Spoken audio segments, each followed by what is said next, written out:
中国伫咧开两会，因为外交部长王毅搁在讲，台湾的主权是中国的。针对这件代志，咱外交部是大力来反驳。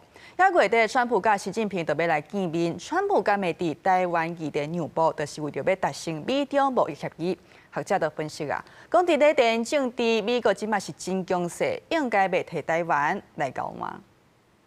美国总统川普按算3月底访问北京，甲中国国家主席习近平见面。不过除了经贸问题，最近又有中东战争。中国外长王毅吹背伫年代记者会，并无明确讲传习会时间点，敢若讲爱有适合的环境，管控分歧，排除干扰。今年确实是中美关系的大年，高层交往的议程已经摆在我们的桌面上。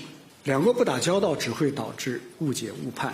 对王毅讲的台湾主权议题，但国防部回应讲这是错误的讲法。台湾问题是中国的内政，我们绝不允许任何人、任何势力把80多年前早已光复的台湾再次从中国分裂出去。自1980年代中期开始，台湾推动政治自由化与民主化，并在1996年完成首次的总统直选。到此，中华民国政府的中央行政与立法代表皆由台湾人民选出，成为有效统治并对外代表台湾的唯一合法政府。外交部希望北京当局停止误导国际社会，也莫阁一直拨人，或者是认为伫即马美中两强的国际局势，中国声音较细，美国应该袂为着传习会替台湾来做交换。中国在委内瑞拉跟伊朗问题上，之所以说没有什么实质的动作，那主要是因为在这个南美洲跟中东，中国其实没有实质的军事的力量来让它扮演什么样的角色。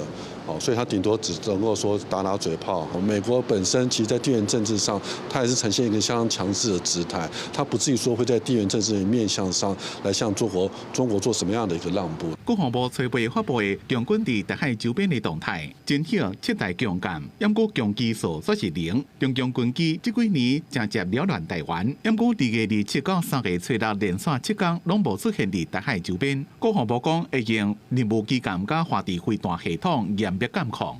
记者综合报道。